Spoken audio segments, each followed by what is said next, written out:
अब हम लोग क्लोरीन गैस का रासायनिक गुण में पहुंच चुके हैं और क्लोरीन गैस का रासायनिक गुण समझने के लिए बहुत सिंपल है। पहला रासायनिक गुण है कि क्लोरीन गैस धातु से तीव्र गति से अभिक्रिया करता है।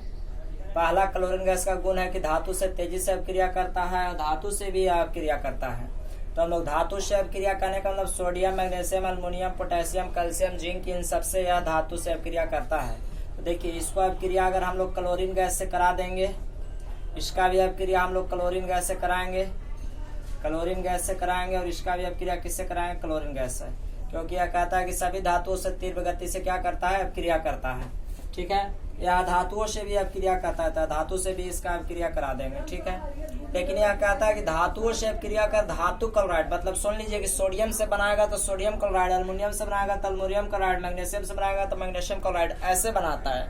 ठीक है, फेरस से फेरस क्लोराइड, आयरन से जिंक से जिंक क्लोराइड, कॉपर से कॉपर क्लोराइड, इस तरह से यह क्लोराइड बनाता है। तो आप इसको ध्यान में रखें कि धातु से जैसे ही क्लोरीन की अभिक्रिया होगा वो धातु का क्लोराइड बना लेगा। तो देखिए, सोडियम और क्लोरीन की अभिक्रिया होगा तो आप समय में जान रहे हैं कि इसका संयोजकता है, दोनों का संयोजकता तो एक ही एक है।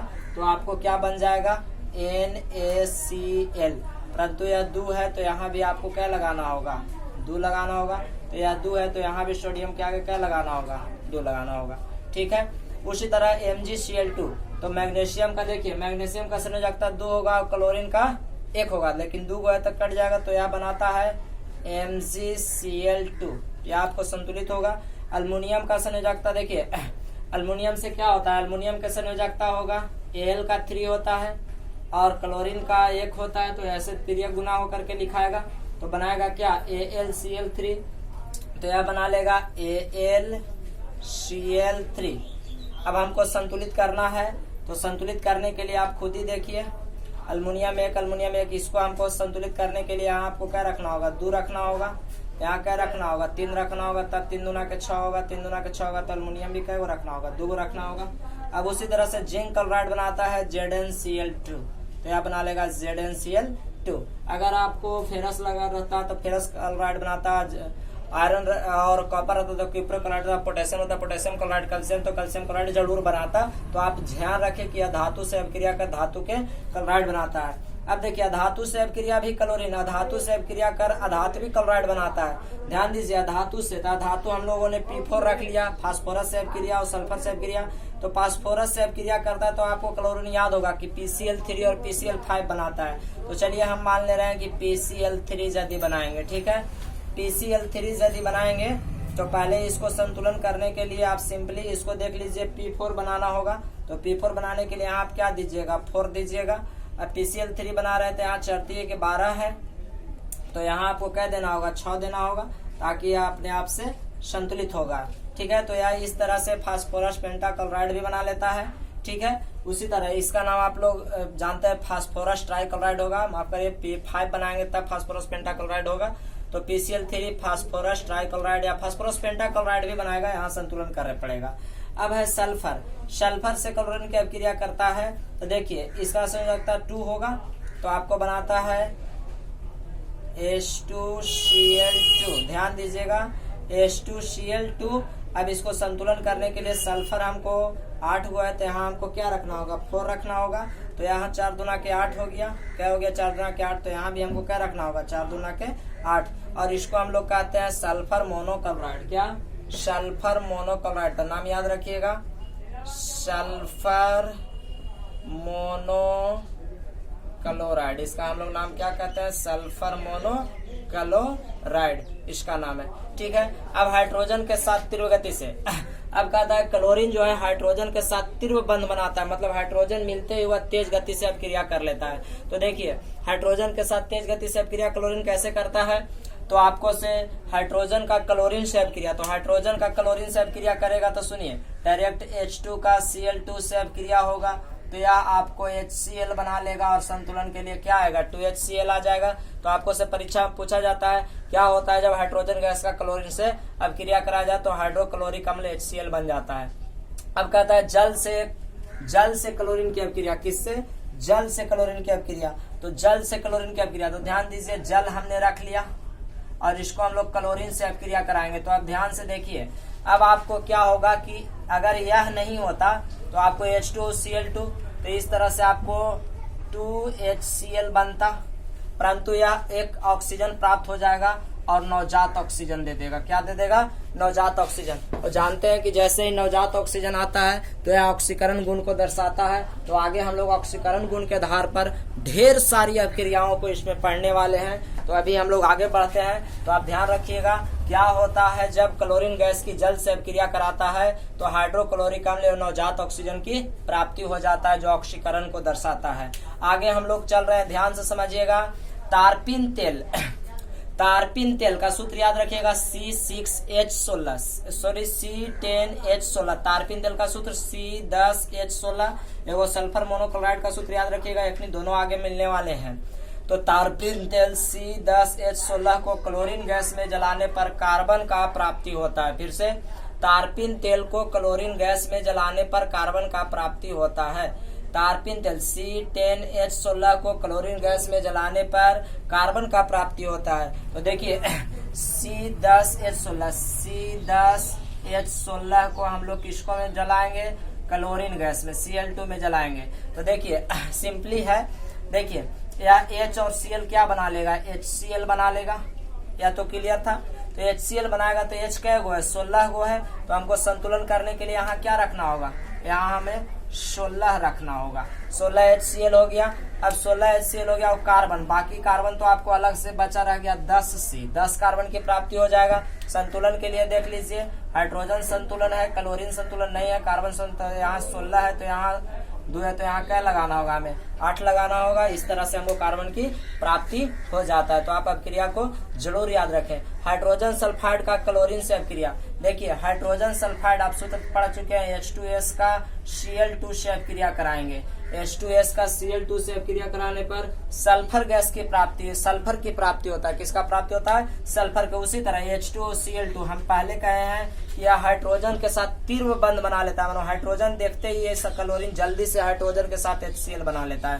तो जैसे उसी तरह आप HCl बना दीजिए, HCl बना दीजिएगा, ठीक है। 2HCl लेकर के यह क्या हो जाएगा? अलग हो जाएगा। वो आपको क्या बचा रह जाएगा? सल्फर बचा रह जाएगा। देख लीजिए यह 2HCl है, ठीक है।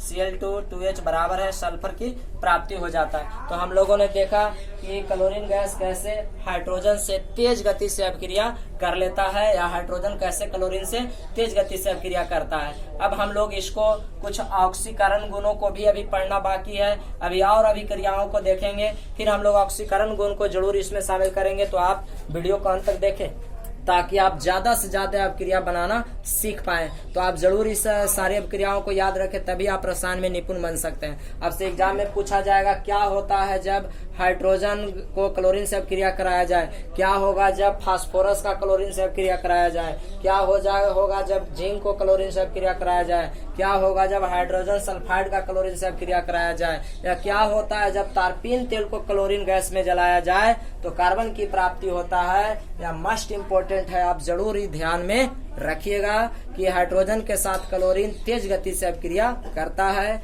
तो कुछ और अभिक्रियाओं को आगे देखते हैं। आप इन सारी अभिक्रियाओं को एक बार खुद ही जरूर दोहराइए। अगर आपको यह वीडियो पसंद आया है तो प्लीज लाइक जरूर कर दें। हम लोग रासायनिक गुण में आगे बढ़ते हुए चल रहे हैं और क्लोरीन अगला तीसरा गुण में हम लोग देख रहे थे। तो पिछले वीडियो तक हम लोगों ने 3 गुण को पढ़ा था। तो यह आप लोग का चौथा गुण है, फिर 5वां गुण, यह 6ठा गुण है ऑक्सीकरण। तो क्लोरीन गैस का बुझे हुए चूने के साथ अभिक्रिया, आपको पता है कि जब हम लोग क्लास 10 में पढ़े हुए थे तो शुष्क बुझे हुए चूने के साथ क्लोरीन गैस प्रवाहित करने से विरंजक चूर्ण की प्राप्ति हो जाता था। तो बुझा हुआ चूना CaOH2 कैल्शियम हाइड्रोक्साइड को हम लोग बुझा हुआ चूना कहते हैं, क्लोरीन गैस प्रवाहित कराएंगे तो पहले तो विरंजक चूर्ण प्राप्त हो जाएगा। क्या? विरंजक चूर्ण CaOCl2 प्लस में, देखिए यह CaOCl2 है, ये OCl तो लिख दिया और वो Ca इसके साथ आ जाएगा तो CaCl2 और प्लस में आपको जो बच जाएगा H2O बचेगा। ध्यान से देखिए। अब इसको हम लोग संतुलन करने के लिए 2 आपको C आया तो यहाँ 2 कर देंगे। अब 2 आने के बाद हम लोग का यहाँ से 2H ऑक्सीजन का हाइड्रोजन कै गो बच गया, हाइड्रोजन 2 दूना के 4 गो है, तो हम लोग को यहाँ अगर 2 लगा देंगे तो यहाँ 4 हो जाएगा। ऑक्सीजन देख लीजिए, ऑक्सीजन हम लोग का 2 दूना के 4, तो 2 यहाँ हुआ है। और इस तरह से हम लोग का यह क्रिया प्राप्त हो जाता है। 2CaOH2 कैल्शियम हाइड्रोक्साइड का क्लोरीन से क्रिया करा देंगे तो CaCl2 2H2O हमारा बच जाएगा। तो आगे हम लोग और ऑक्सीकरण गुण की ओर आगे बढ़ते हुए देखते हैं, इस वीडियो को समझते हैं। हम लोग अपने इस वीडियो में आगे बढ़ते हैं। क्लोरीन गैस का क्रिया बुझा हुआ चूने के साथ कराते हैं। तो देखिए, शुष्क बुझे हुए चूने की क्रिया क्लोरीन गैस के साथ कराने से हम लोग को विरंजक चूर्ण की प्राप्ति होता था। यह हम लोग पहले पढ़ चुके हैं। 1 मिनट को थोड़ा सा रुक जाइए। तो हम लोग इस सब क्रिया को देख रहे हैं, ध्यान दीजिए। तो कैल्शियम हाइड्रोक्साइड की क्लोरीन से क्रिया कराते हैं तो विरंजक चूर्ण जल की प्राप्ति हो जाता था। आप थोड़ा ध्यान से एक बार देखिए इस सब क्रिया को, आप समझ पाइएगा। तो हम लोग जब कैल्शियम हाइड्रोक्साइड को इसके साथ अब क्रिया कराएंगे तो यह कैल्शियम यह क्लोरीन के साथ अलग हो जाएगा और एक ऑक्सीजन यहाँ से लेकर के विरंजक चूर्ण, इसको हम लोग कहते थे विरंजक चूर्ण बनाएगा, विरंजक चूर्ण। और अब यहाँ से देखिए हमारा क्या शेष बच गया, यह आपको 2 यहाँ से हाइड्रोजन बच रहा है और 1 ऑक्सीजन बच रहा है। तो इसको हम लोगों ने क्या बना दिया, जल बना दिया। तो इस तरह से हमारा क्या बच जाएगा, जल। तो क्लोरीन गैस को बुझे हुए चूने के साथ क्रिया कराने से विरंजक चूर्ण जल की प्राप्ति हो जाता है। तो आप जरूर ध्यान से रखिए, इसके लिए तापमान 40 डिग्री होना चाहिए था। तो अगला है क्लोरीन गैस का कार्बन मोनोऑक्साइड से अभिक्रिया। क्या, क्लोरीन गैस का कार्बन मोनोऑक्साइड से अभिक्रिया। तो देखिए कार्बन मोनोऑक्साइड को हम लोग जानते हैं CO, याद रखिएगा कार्बन मोनोऑक्साइड इसको कहते हैं। और अभिक्रिया किससे कराया जाए, क्लोरीन गैस से।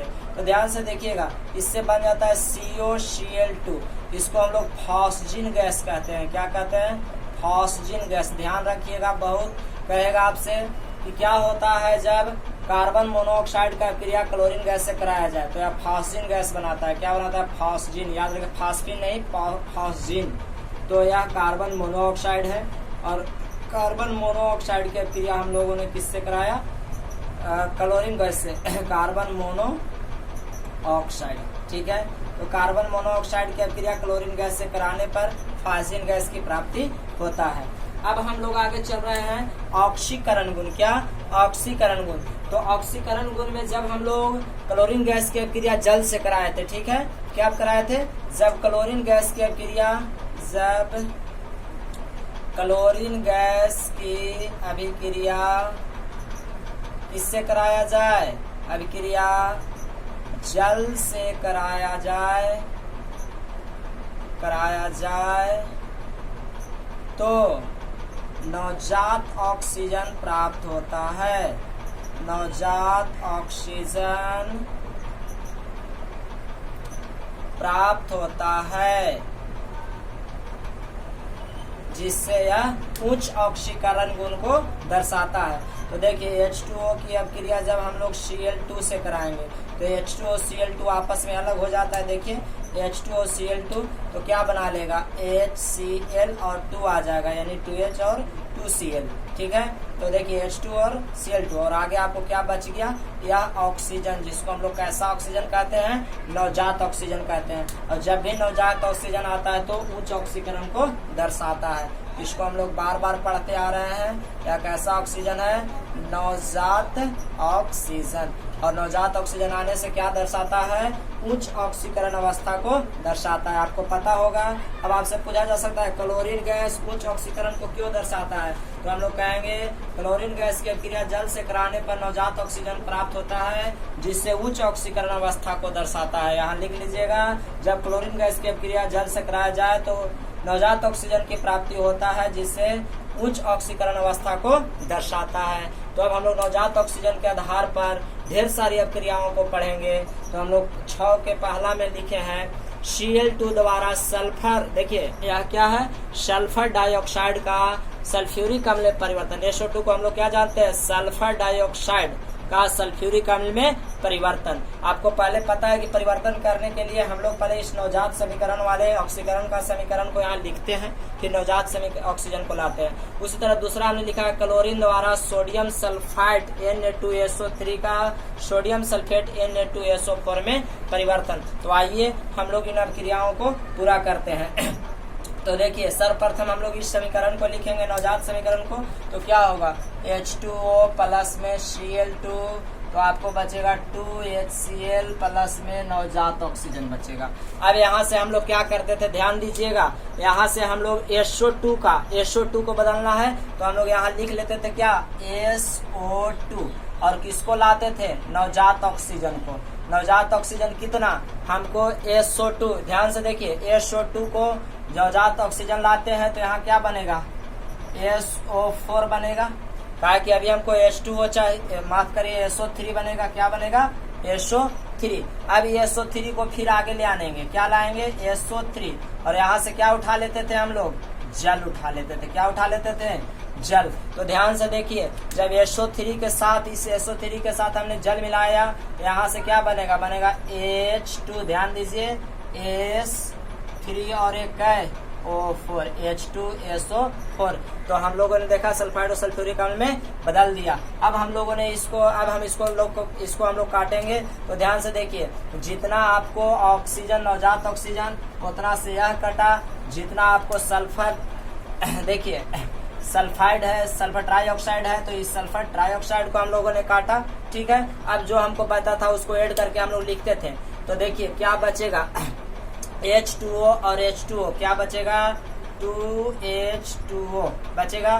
फिर हम लोग को यहाँ क्या बच रहा है, क्लोरीन गैस। फिर यहाँ से क्या बच रहा है, सल्फर डाइऑक्साइड, ठीक है। इधर हम लोग का क्या बचा, 2HCl। अब इधर हम लोग का क्या बचा, सल्फ्यूरिक अम्ल। तो इस तरह से हम लोगों ने क्लोरीन के द्वारा सल्फर डाइऑक्साइड को जल की उपस्थिति में क्या में बदल दिए, सल्फ्यूरिक अम्ल में बदल दिया। शायद आप लोग को दिखाई दे रहा होगा, तो एक बार मैं देख लूं, हाँ क्लियर रूप से आपको दिखाई दे रहा है। तो इन अभिक्रियाओं को बहुत पहले सिखाया जा चुका है, फिर से अगर नहीं जानते तो देखिए, जिसको द्वारा बदलने के लिए कहा, देखिए कह रहा है कि SO2 को इसमें बदल दीजिए।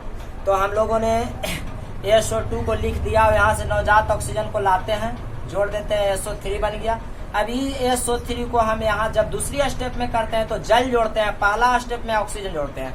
एक स्टेप में पूरा हो तो केवल ऑक्सीजन, और 2 स्टेप में पूरा हो तो दूसरा में जल, और इसको हम लोग लान देते हैं यहाँ। इस तरह से कट गया, तो हमारा यह क्या आ गया, सल्फ्यूरिक अम्ल, और यह समीकरण आपको कंप्लीट हो गया। तो आगे चलते हैं बी में, क्लोरीन द्वारा सोडियम सल्फाइड का सोडियम सल्फेट में परिवर्तन। तो पहले हम लोग नवजात समीकरण को लिखेंगे। तो नवजात समीकरण वही है, आपको H2O प्लस Cl2 बनता है, आपको 2HCl, और यहाँ पर ऑक्सीजन बनता है, ठीक है। अब किसको बदलना है, Na2SO3 को। तो Na2SO3 को लिखिए Na2SO3, फिर नवजात ऑक्सीजन को लिख दीजिए।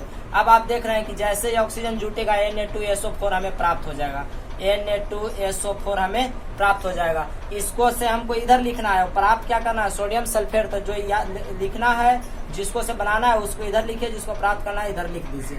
अब यहाँ हम देख रहे हैं कि हमें प्राप्त हो गया, तो आगे करने की आवश्यकता नहीं है। अगर नहीं प्राप्त होता तो अपन में जल जोड़ते और फिर उसी तरह क्रिया को करते, इस बात को फिर यहाँ उठा कर लाते हैं। तो अब देखिए, जितना हमें यहाँ ऑक्सीजन है उतना हमें यहाँ ऑक्सीजन है, इसको हम लोग कैंसिल करेंगे। तो इस तरह से अब हम लोग को इधर क्या बचने वाला है, देखिए इधर हम लोग के बचने वाला है, सबसे पहले तो बचेगा Na2SO3, आप कोई भी आगे पीछे लिख सकते हैं।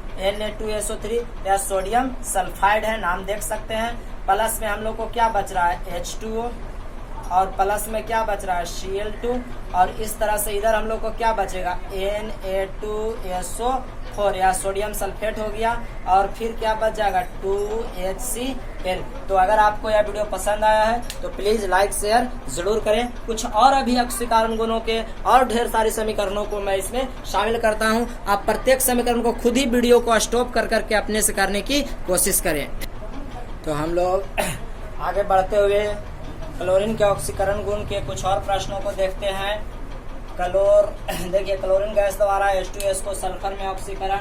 तो हम लोग जब इसको ऑक्सीकरण के सूत्र को लिखेंगे तो सर्वप्रथम हम लोग को लिखना होता है H2O प्लस Cl2, जो इससे नवजात ऑक्सीजन प्राप्त होगा। तो हम लोग के मिलेगा 2HCl प्लस में ऑक्सीजन। अब हमको कहता है H2S को, H2S सल्फ जिसको परिवर्तन करना होता है उसको हम लोग सामने लिख लेते हैं, तो H2S को। अब यहाँ से हम लोग क्या लाते हैं, नवजात ऑक्सीजन लाएंगे। नवजात ऑक्सीजन लाएंगे तो देखिए क्या क्रिया होगा, यहाँ से आने के बाद यह ऐसे चला जाएगा, ठीक है। तो आगे चला आएगा तो हम लोग के बच जाएगा H2O और प्लस में क्या बच जाएगा, सल्फर बचेगा। अब इसको हम लोग को सल्फर की प्राप्ति करना, तो सल्फर बच गया।